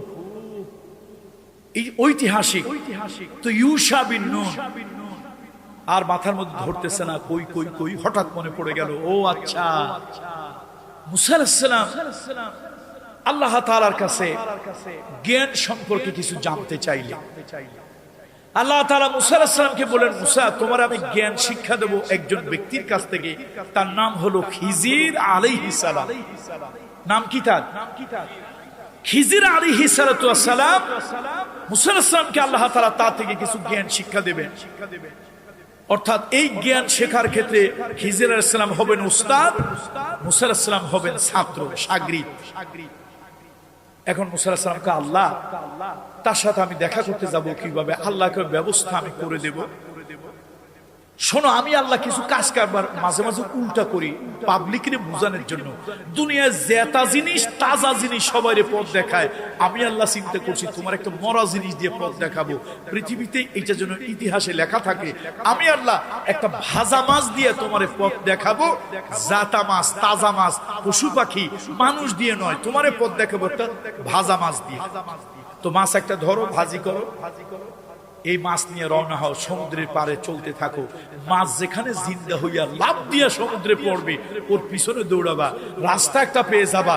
শেষ পর্যন্ত এই রাস্তার শেষে গিয়ে তুমি খিজির আলাইহিস সালামের সাথে দেখা পেয়ে যাবা। আল্লাহ, বিদেশের বাড়ি কত রকম পথ চলতে হবে, একা বোকা সমান আমি একা একা কেমনে যাই? নবী মানুষ, একজন তলিবুল ইলম তো সাথে লাগে, একজন সাথে একটা লোক লাগে না? একা বিদেশের বাড়ি, আল্লাহ কাছে যাও, তোমার অনুমতি দিলাম। মুসা আলাইহিস সালাম চিন্তা করলেন, লোক যখন একটা নেবই, তো আর যেমন তেমন লোক নিয়ে লাভ কি? একটা ভালো তাগড়া টুকরা তাজা যুবক নেই, কাজে লাগবে, খিদমত করতে পারবে। তো মাশাআল্লাহ সুন্দর সুদর্শন যুবক দেখে একটা নিয়েছে। দেখছেন, এখানেও যুবকদের কথা। আল্লাহ ভালোবাসে যুবক, নবী ভালোবাসে যুবক, প্রকৃতি ভালোবাসে যুবক, আর যুবক ভালোবাসে জুয়া, বাবা, ইয়াবা। কথা ঠিক কিনা বলেন? কোন যুগে কোথায় আসলাম রে আল্লাহ! খালি খারাপ দিকে যুবক দৌড়ে। এই যুবক, তোমারে নবী ভালোবাসে, তোমারে আল্লাহ ভালোবাসে, তোমারে পয়গম্বর ভালোবাসে, তোমারে দ্বীন ভালোবাসে, তোমারে ফেরেশতা ভালোবাসে, আর তুমি ভালোবাসো বাবা, গাঁজা, ইয়াবা, আর কি ডাইল। আমি একজনে জিজ্ঞেস করলাম, ভাই যে ডাইল ডাইল কর, ডাইল কি? মিয়া, তুমি ঢাকা ভার্সিটিতে পড়লে কি হবে? তুমি এই যুগের না, তুমি আর এক যুগের। এই ডাইল সেই ডাইল না। আমি বললাম, বুঝছি, এরকম ডাইল বোঝার দরকার আমার নাই। তাগড়া যুবক একটা নিস, নাম কি বলছিলাম? ইউশা বিন নুন। আল্লাহ তাআলা মুসা আলাইহিস সালাম তাকে নিয়ে গেলেন। খিজির আলাইহিস সালামের সাথে অনেক ঘটনা ঘটলো। এই খাদেমের জন্য নবী দোয়া করলেন। মুসা নবীর দোয়ায় দুজন ব্যক্তিকে আল্লাহ তাআলা পয়গম্বর বানিয়ে দিয়েছেন। আল্লাহু আকবার বলুন। মুসা নবীর দোয়ায় কয়জন লোককে নবী বানিয়ে দিয়েছে আল্লাহ? দুইজন লোককে নবী বানিয়ে দিয়েছে। একজন হলো তার ভাই হারুন আলাইহিস সালাম। মুসাকে আল্লাহ তাআলা ডেকে বলেন, এই মুসা যাও ফেরাউনের কাছে দাওয়াত নিয়ে যাও, তবে দাওয়াতটা একটু ঠান্ডা ভাবে দিও, বেশি গরম দেখাইও না। এই জন্য ওয়াজে গরম হইতে হয়, তবে খুব বেশি গরম না। কিছু লোক আছে খালি গরমে চলে, বেশি গরম ভালো না। গরম দরকার, তবে বেশি গরম। আল্লাহকে মুসা দাওয়াত নিয়ে যাও, গরম দিও তবে বেশি দিও না। আল্লাহ এই ফেরাউন উল্টা পাল্টা কথা কইলি তো আমার মেজাজ গরম হয়ে যাবে। আপনি জানেন না আমার মেজাজ গরম হইলে তো আমি সহ্য করতে পারি না, আর কথাও ঠিক মতো বলতে পারি না। চর থাপ্পড় যদি একটা দেই, ফেরাউনকে এক চর থাপ্পড়ই কানা হয়ে যাবে, বড়া হয়ে যাবে, জাহান্নামে চলে যাবে। আল্লাহকে না মুসা, দিনের দাওয়াত অত কঠিন কথা দিয়ে হয় না। একটু নরম, একটু ভদ্র ভাষা, একটু আন্তরিকতা, একটু ভালোবাসা, একটু মিষ্টি মিষ্টি জড়াইয়া বলল, সব গরম দিও না। মুসা কয়, আল্লাহ তাহলে একটা কাজ করেন, আমার তো মেজাজ সবসময় কন্ট্রোল থাকে না। আমার ভাই হারুন ও কিন্তু ঠান্ডা ঠান্ডা মানুষ, সুন্দর মানুষ, ভদ্র মানুষ, মেজাজ সহজে এরকম চট করে গরম হয় না, মাথাটা সহজে গরম হয় না। আল্লাহ তারে আপনি নবী বানায় দেন, আমি সাথে থাকবো, সে আমার সাথে থাকবে, দাওয়াতটা সে দেবে, আমি সাথে সাথে সুবহানাল্লাহ আলহামদুলিল্লাহ তাসবিহ পড়বো, কথাবার্তা যা বলার আমার ভাই বলবে। আল্লাহ কয়, যাও মুসা, দোয়া কবুল। দোয়া কি? দোয়া মঞ্জুর হয়ে গেছে। হারুন আলাইহিস সালাম নবী হয়ে গেছে। আর এই যে খাদেমের জন্য দোয়া করলেন, নবী হয়ে গেল। এই যুবক বাইতুল মুকদ্দাসকে জালিমের হাত থেকে উদ্ধার করার জন্য, জালিমের হাত থেকে উদ্ধার করার জন্য বাইতুল মুকদ্দাসের দিকে এই যুবক আরো কিছু যুবক নিয়ে রওনা হয়েছে। এই যুবকেরা, ইসলাম তোমাদেরকে চায় ভালো কাজের যুবক।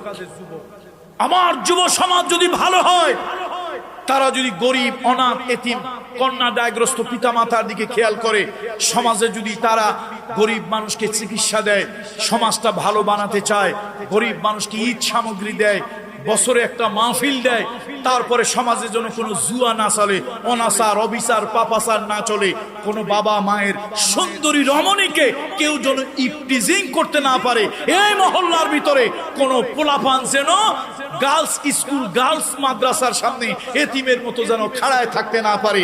যুবকরা যদি ভূমিকা নেয়, এটা 100% এলাকায় করা সম্ভব। 100% এলাকায় করা সম্ভব। যুবক ইউসা বিন নূন আরো কিছু যুবক নিছে, এই চলো, এই বুড়া মানুষ দ্বারা সবকিছু হয় না, চলো আমরা আল্লাহর ঘর বাইতুল মুকদ্দাস ইহুদিদের দখল থেকে, কবল থেকে মুক্ত করব। রওনা হয়েছে। দিনটা ছিল ইয়াউমুল জুমআ। বলেন তো দিনটা কোন দিন? জুমা। আমরা কোন বার বলি? না, শুক্রবার বলবো না। এখন থেকে আজকের মাহফিলে একটা ওয়াজ নিয়ে বাড়ি যাই। এখন থেকে শুক্রবার বাদ আমরা মুসলমান, মুসলিম কিছু কালচার, মুসলিম কিছু শব্দ, কিছু ওয়ার্ড আমরা ব্যবহার করব, মুসলিম কিছু কালচার ব্যবহার করব। রাজি আছি? আজকের থেকে জীবনে যতদিন বাঁচি জুমাবার বলবো। কি বলবো? কি বার বলবো বলেন? মুসলিম কালচার। নবীজি বলেছেন, খালিফুল মুশরিকিন, মুশরিকদের খেলাফ করো। এইটা যদি মনে করেন তাহলে এই জুমাবার বলেন, এতেও সোয়াব। দিনটা কি বার ছিল? জুমাবার। আচ্ছা, জুমাবারের পরের দিন কি বার? ইয়ামুস সাbt, শনিবার। এখন ইহুদিরা শনিবার লেখে না, ঝোঁকে না, দাড়ি চুল কাটে না, কোন ধরনের কাজ কারবার করে না, চুপচাপ করে হাত পা কোলে করে বসে থাকে। এটা নাকি তাদের ইবাদত। ইয়ামুস সাbt, শনিবার। এখন আরবিতে চাঁদের হিসাবে সূর্য ডুবলেই পরের দিন শুরু হয়। তো জুমার দিন ওই বাইতুল মুকদ্দাস ওদের দখল থেকে মুক্ত করতে গেছে। যদি বেলাটা ডুবে যায়, কোন দিন হবে? শনিবার, ইয়ামুস সাbt হবে। আল্লাহ, হযরত ঈসা বিন রওনা হয়েছে। এখন এমন যুবকের যুদ্ধ, তো কোনো কাছেই কেউ এসে ঘিরতে পারতেছে না, কাছে কেউ ভিড়তে পারতেছে না। মাশাআল্লাহ, একদম যুদ্ধ করে করে বাইতুল মুকদ্দাসের ধার প্রান্তে চলে গেল। ইহুদিরা দেখলো সর্বনাশ, বাইতুল মুকদ্দাস তো আমাদের বেদখল হয়ে যাচ্ছে। আমরা তো কোনোভাবেই ধরে রাখতে পারবো না। এই তোমরা সবাই মিলে চেষ্টা করো, কাল ক্ষেপণ করো, দেখবেন দুই পক্ষে খেলা হয়েছে, এক পক্ষ যখন দেখলেন নিশ্চিত পরাজয় হয়ে যাচ্ছে বা হয়ে যাবে, বিজয় কেমনে ধরে রাখা যায়, তখন কাল ক্ষেপণ করে এদিক গুতা দেয় ওদিক গুতা দেয়, যাতে উল্টাপাল্টা কাজ কারবার করে, যাতে সময় চলে যায়, টাইম কিল হয়। এখন ওরা আননেসেসারি টাইম কিল করতে লাগলো।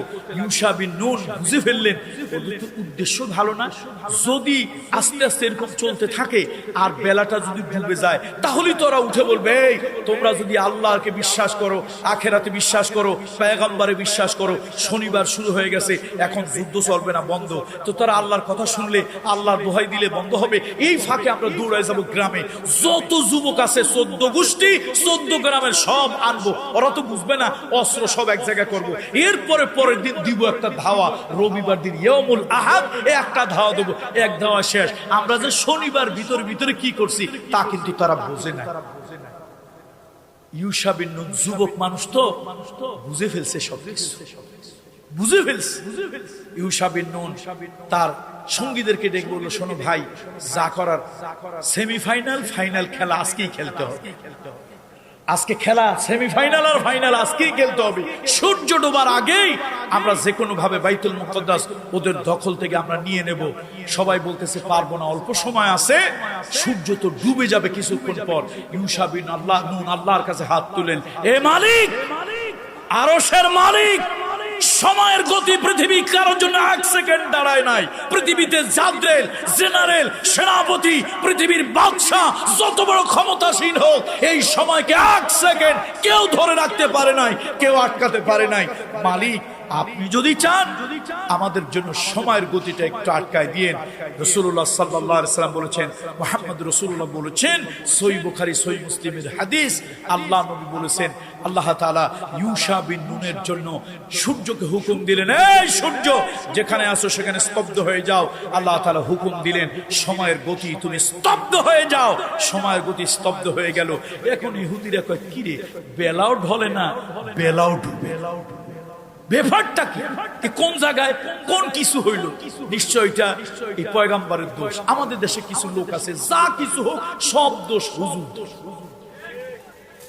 সব দোষ কাদের? দুনিয়া যা কিছু হয়, চাউলের দাম বাড়ুক, হুজুরদের দোষ, ডালের দাম বাড়ুক, হুজুরদের দোষ। আবার কারো দাম পড়তে পড়তে এত পড়া পড়ছে, এখনো দাম নাই, কৃষকের জান বাঁচে না, এটাও হুজুরদের দোষ। এটা আপনাদের ভালো সমাজ, আপনাদের নাই। আমাদের কিছু সমাজই আছে শুধু দোষ খুঁজে বেড়ায়। আর এই দোষটা কাদের? হুজুর। আল্লাহ তাআলা এই জাতীয় লোকদেরকে বুঝ দেখ, হেদায়েত দেখ, বলেন আল্লাহুম্মা আমিন। বন্ধুরা আমার, সময়ের কথা বলতেছিলাম। রাসূলুল্লাহ সাল্লাল্লাহু আলাইহি ওয়াসাল্লাম বলেছেন, একদিন সময় আসবে তুমি ব্যস্ত হয়ে পড়বে। এই ব্যস্ততার আগেই তোমার জীবনে যে সময়টা আছে, একটু সময়টাকে মূল্য দাও। তুমি সন্তানের জন্য করতেছো, বাড়ি করার জন্য, গাড়ি করার জন্য, জমি কেনার জন্য করতেছো, এগুলি সব দুনিয়ায় থেকে যাবে। একটু সময় ব্যয় করে 10 বার সুবহানাল্লাহ বলেছো, 10 বার আলহামদুলিল্লাহ বলেছো, 10 বার আল্লাহু আকবার বলেছো, এটা তোমার জন্য হয়েছে। এটা কার জন্য হয়েছে? এই জন্য আল্লাহ নবী বলেছেন, ওয়াফিরাগাকা ক্বাবলা শুগুলিক। ও যুবক, ও পর্দালের মা, ও পর্দালের বোনেরা, আজকের ওয়াজ গভীর রাত্রে আমার ওয়াজ যারা শুনতেছেন, মা গো, অনুনয় করে বলি, বিনয় করে বলি, অনুনয় বিনয় করে বলি, ও মা, এই যে সময়, অফুরন্ত সময়, এই সময় চিরদিন থাকবে না। এই সময় একদিন ফুরায় যাবে। এই সময় ফুরানোর আগে নিজের জন্য করুন। নামাজের পরে 33 বার সুবহানাল্লাহ, 33 বার আলহামদুলিল্লাহ, 34 বার আল্লাহু আকবার পড়েন, অনেক সওয়াব হবে।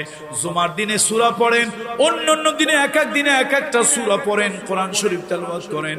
আমার কষ্ট লাগে, মুসলমানদের ঘরে এখন আর কোরআন তেলাওয়াতের কোনো আওয়াজ পাওয়া যায় না।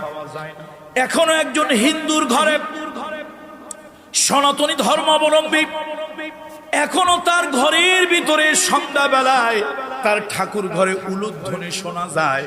এখনো তার ঠাকুর ঘরে, পূজার ঘরে সন্ধ্যাবেলায় শাক বাজে, শঙ্খ বাজে, সে যদি তার ধর্ম পালন করে, ও মুসলমান, ও মুসলমান, তোমার ঘরে টেলিভিশন 24 ঘন্টা চলে, তোমার ঘরে বিনোদন চলে, তোমার ঘরে কত কিছু চলে। দুর্ভাগ্য সকাল সন্ধ্যা তোমার ঘরে তোমার জবানে, তোমার জিহ্বায় আল্লাহর কোরআন চলে না, একটু তাসবিহ তাহলিল তোমার চলে না। এরপরে সব থেকে বড় কথাটা আল্লাহর নবী বলেছেন, ওয়া হায়াতাকা ক্বাবলা মাউতিক, এই জীবন থাকতে তুমি একটু ভালো কাজ করো, মৃত্যু আসার আগে। ইযা জাআ আজালুহুম লা ইস্তাখিরুনা সাআতাও ওয়া লা ইস্তাকদিমুন।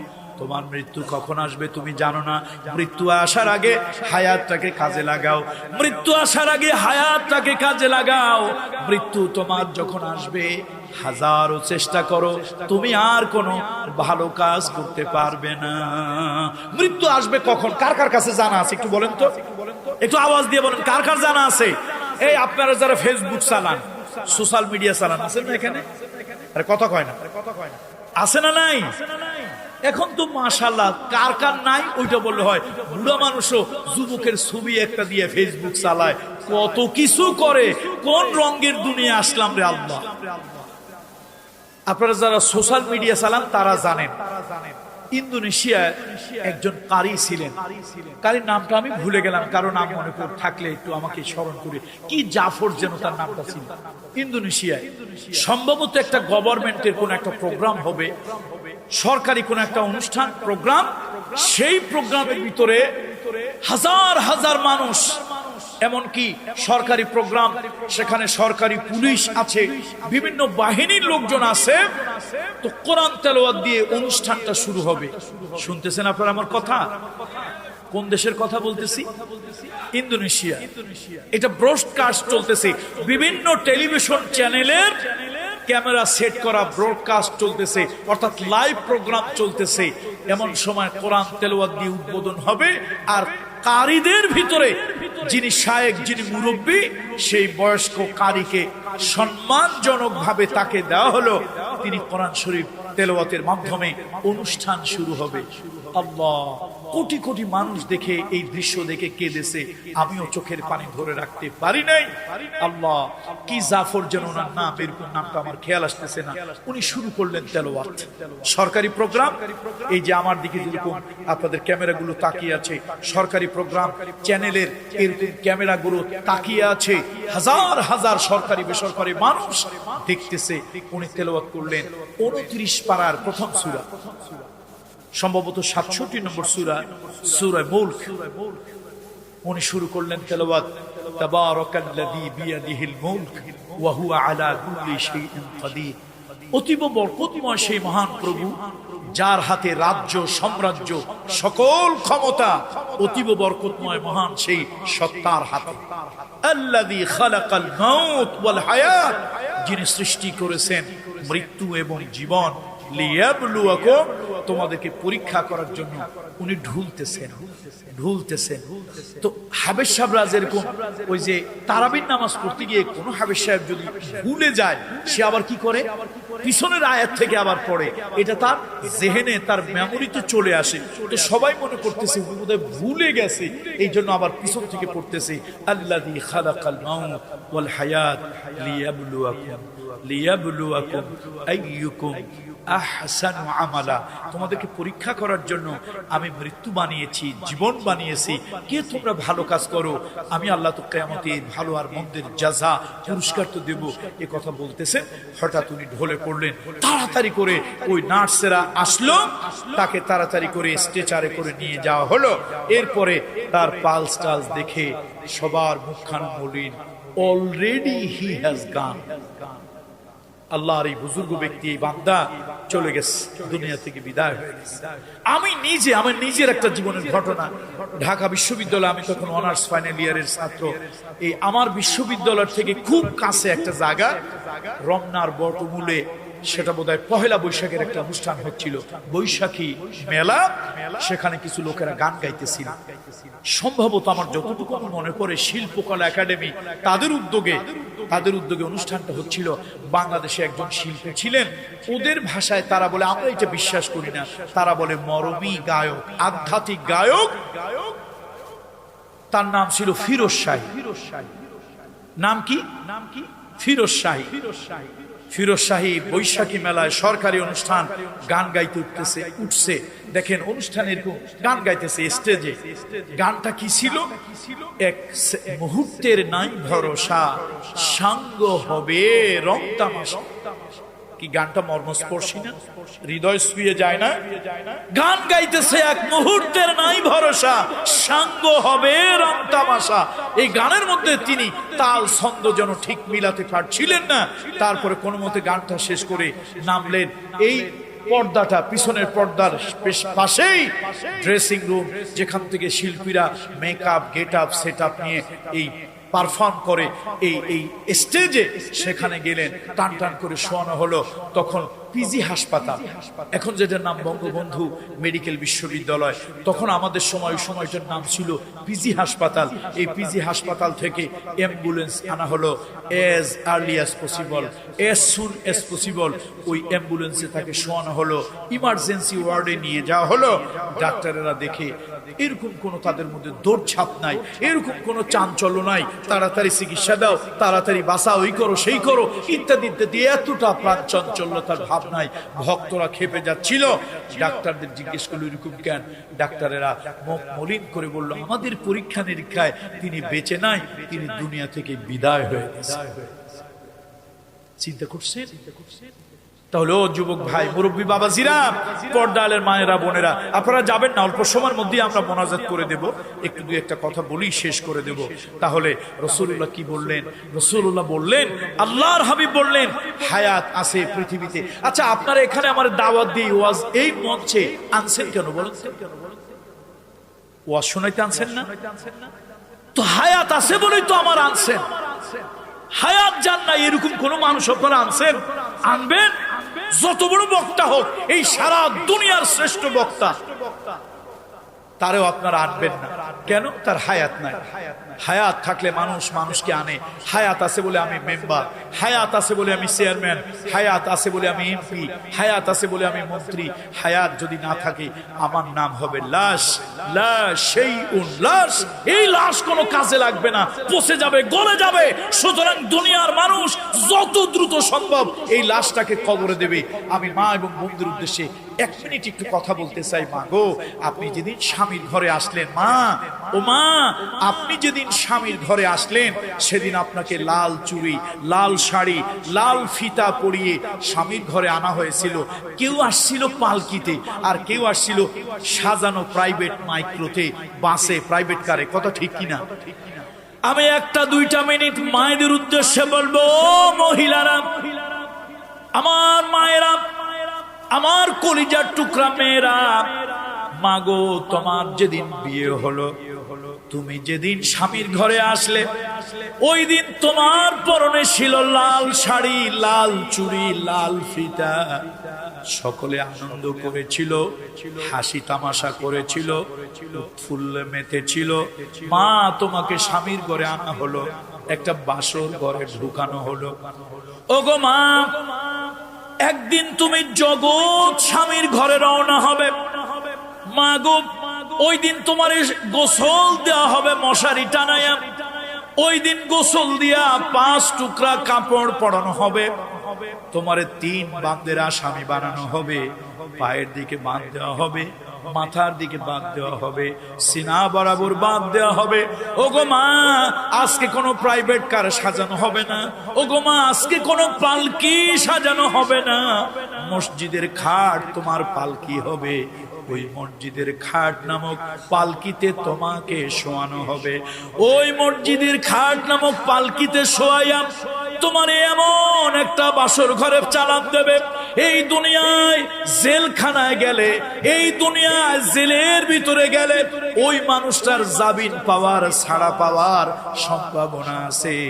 মা গো, তোমাকে এমন একটা জেলখানায় বন্দী করবে, কিয়ামতের আগে আর কোনোদিন তোমার জামিন হবে না, কোনো মানুষের সঙ্গে তোমার আর দেখা হবে না। এই জন্য বলি ও ভাইরা, ও যুবকেরা, এই দুনিয়ায় কার লাগিয়া কান্দরে মন, কার লাগিয়া বান্দো, আপন তোমার কেউ হবে না। কার লাগিয়া কান্দরে মন, কার লাগিয়া বান্দো, আপন তোমার কেউ হবে না। আপন হবে যেই জনা, তারে তুমি চিনলা না। আল্লাহই তোমার আপন হবে। ওই আল্লাহকে ডাকো। একবার সুবহানাল্লাহ বলেছো, তোমার ব্যাংকে জমা হয়েছে। একবার আলহামদুলিল্লাহ বলেছো, তোমার ব্যাংকে জমা হয়েছে। গরিবকে ওষুধ কেনার জন্য 10টা টাকা দিয়েছো, তোমার ব্যাংকে জমা হয়েছে। আর বাকি সব এই ছেলে মেয়ে আর এই দুনিয়ার মানুষের ব্যাংকে জমা। তুমি মারা যাবে, গায়ের থেকে লেপটা সরিয়ে দেওয়া হবে। তুমি মারা যাবে, তোষক থেকে তোমাকে নামিয়ে ফেলা হবে। তুমি মারা যাবে, খাট থেকে তোমাকে নামিয়ে ফেলা হবে। তুমি মারা যাবে, ঘরের ভিতরে তোমাকে রাখা হবে না। কেন? মরা মানুষটা ঘরে অনেকক্ষণ থাকলে হয়তেই ঘরে এই রুমে কেউ থাকতে চাইবে।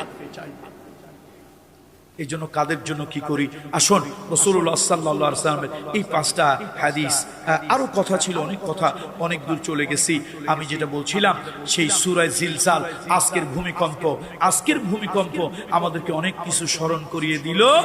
সেই স্মরণ করিয়ে দিল, শোনো দুনিয়ার মানুষ, শোনো, আল্লাহ তাআলা যখন এই জমিনকে হুকুম দেবে, ইদা জুলজিলাতিল আরদু জিলজালাহা ওয়া আখরাজাতিল আরদু আসকালাহা ওয়া ক্বালাল ইনসানু মা লাহা ইয়াওমা ইদিন তুহাদ্দিসু আখবারাহা। আল্লাহ তাআলা যখন হুকুম দেবেন, জমিনটা থরথর করে কাঁপবে। ফাইদা বারিকাল বাসারু ওয়া খাসাফাল কমারু ওয়া জুমিআশ শামসু ওয়াল কমার। আজকে বিজ্ঞানের সাথে ইসলামের প্রত্যেকটা কথা, আল্লাহর নবীর কথা, কোরআনের কথা বিজ্ঞানের সাথে মিলে যাচ্ছে। বিজ্ঞান কখনো ঘুরে ফিরে অন্যরকম কথা বলে, কিন্তু কোরআনের কথা একই রকম, হাদিসের কথা একরকম। এই গ্রহ নক্ষত্র, মিল্কি ওয়ে গ্যালাক্সি, এই গ্রহ নক্ষত্র মিল্কি ওয়ে গ্যালাক্সি সব যার যার মতো ঠিক থাকবে। এই মহাপ্রলয় হবে, একটা আর একটার সাথে সংঘর্ষ লাগবে, ভেঙে চুরে 5টা কাঁচের জগ, 5টা কাঁচের গ্লাস, 5টা কাঁচের হান্ডি পাতিল এক জায়গায় একটার সাথে আর একটা জোরে ঝাঁকুনি লেগেছে, টাস টাস করে বাড়ি লেগে ভেঙে চুরে চুরমার হয়ে গিয়েছে। আল্লাহ তাআলা বলেছেন, আল্লাহ যেদিন হুকুম দেবেন, এই জমিন থরথর করে কাঁপবে, ভূমিকম্প শুরু হবে, প্রচন্ড আকারে ভূমিকম্প হবে। এই ভূমিকম্পে বিল্ডিং গুলি পর্যন্ত ডেবে যাবে, ভেঙে চুরে চুরমার হয়ে যাবে। আর আরেকটা ঝাঁকুনি যখন হবে, কবরের ভিতরে যত প্রাণী মানুষগুলি সব কবর উদ্গীরণ করে দেবে, বের করে দেবে, তার খনিজগুলো বের হয়ে যাবে, মানুষগুলো বের হয়ে যাবে। মানুষ উদ্ভ্রান্তের মতো দৌড়াবে, পাগলের মতো দৌড়াবে, নেশাগ্রস্তের মতো দৌড়াবে, আর বলবে, আহা এরকম হলো কেন, আমরা তো শুয়েছিলাম। আল্লাহ বলবেন, আজকে সেই চূড়ান্ত দিন, কিয়ামত, তোমাদের বিচার দিবসের দিকে তোমরা যাচ্ছ, এটা তোমার রবের হুকুম। সুতরাং আসুন, আজকের মাত্র 30 থেকে 35 সেকেন্ডের ভূমিকম্প আমাদের বিবেককে যদি জাগ্রত করতে না পারে, তাহলে আমাদের মতো গরু ছাগলদেরকে কোনো কিছু দিয়েই জাগ্রত করা যাবে না। আল্লাহ আমাদের সকলকে বুঝ দান করুন, আল্লাহ আমাদের সকলকে হেদায়েত দান করুন। আল্লাহ তাআলা পরকালীন জীবনের জন্য কিছু পাথেয় আমাদেরকে সংগ্রহ করার তৌফিক দান করুন। সম্মানিত বন্ধুরা, এই মাহফিলটা কততম মাহফিল? 21তম মাহফিল। আমার খুব ভালো লেগেছে, যুবকরা মাহফিল করতেছে। আসার সাথে সাথে লোকেরা বললো, মূল আয়োজক যুবক, মুরব্বীরা আছে। এই শোনেন, আবার মুরব্বীদেরকে বাদ দিয়ে না, বুড়া মানুষ পাকা মরিচে ঝাল বেশি, পুরান চাউল ভাতে বলে বেশি। বুড়াদেরকে একবারে বাদ দিয়ে না, যুবকরা সবকিছু করেন, তবে 2-1জন বুড়া রাখিয়েন। একবার এলাকায় এক বিয়ে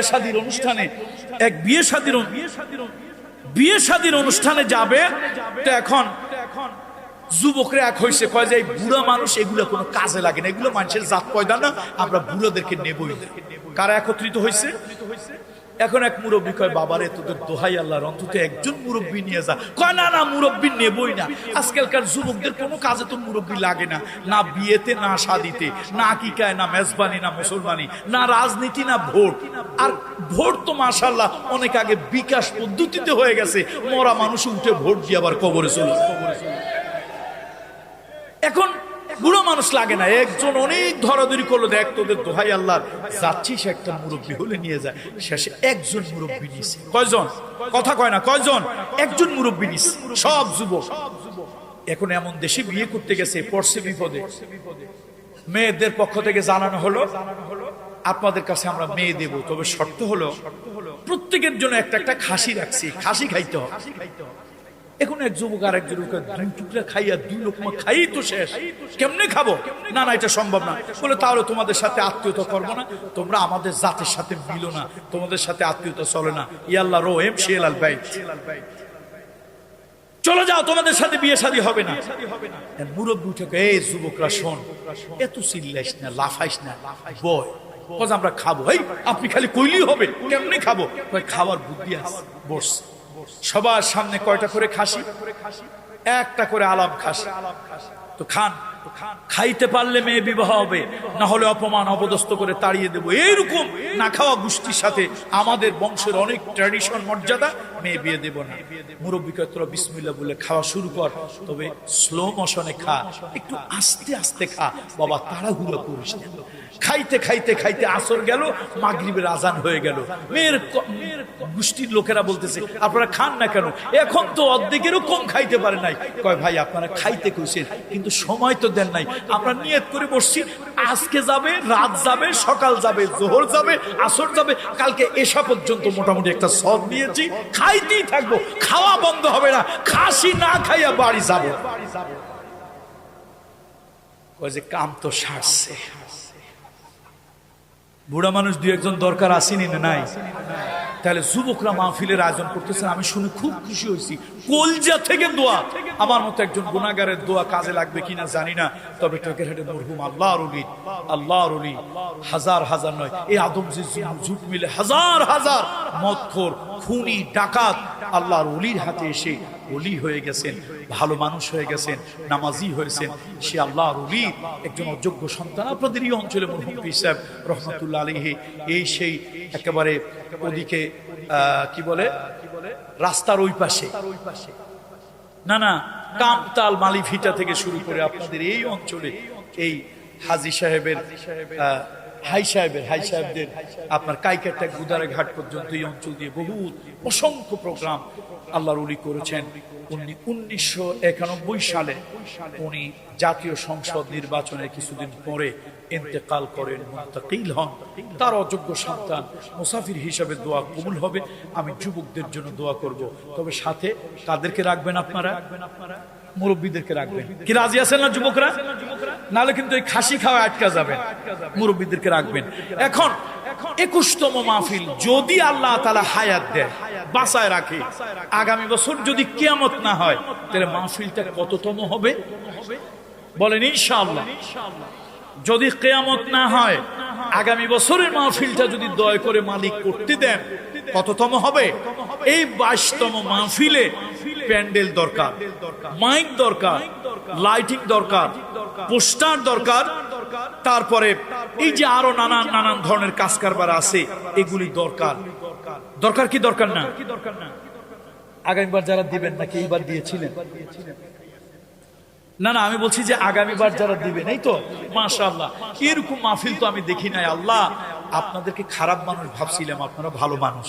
আলহামদুলিল্লাহ বল, আলহামদুলিল্লাহ বল। আপনারা কি মানুষ দেখছেন, কত ভদ্র মানুষ, কত সুন্দর। এটা অন্য অন্য এলাকায় দৃষ্টান্ত হওয়া দরকার। আগামী বছর যদি আল্লাহ হায়াতে বাঁচিয়ে রাখেন, কোন কিয়ামত না হয়, দুর্যোগ না হয়, 22তম মাহফিলের প্যান্ডেল প্রদান করবেন আলহাজ লোকমান সাহেব, খানপুর, নারায়ণগঞ্জ। আল্লাহ তাআলা তাকে দীর্ঘ সুস্থ নেক হায়াত দান করুন। বলুন আল্লাহুম্মা। মাশাআল্লাহ, আল্লাহ আল্লাহ আল্লাহ, নেক হায়াত দান করুন, সুস্থ হায়াত দান করেন, আল্লাহুম্মা আমিন। এরপরে মাইক, কি হেলাল গ্রুপ নাকি 3 গাঁও বলেন আলহামদুলিল্লাহ মাশাআল্লাহ। লাইটিং দেবেন সাদ্দাম গ্রুপ, তারা লাইটিং দেবেন মাসুম 3 গাঁও। তারপরে পোস্টার হাসান ও মারুফ। এরপরে সিয়াম গ্রুপ 15,000 টাকা দেবেন। খায়রুল গ্রুপ কত 10,000। তারপরে সাইমন গ্রুপ 10,000।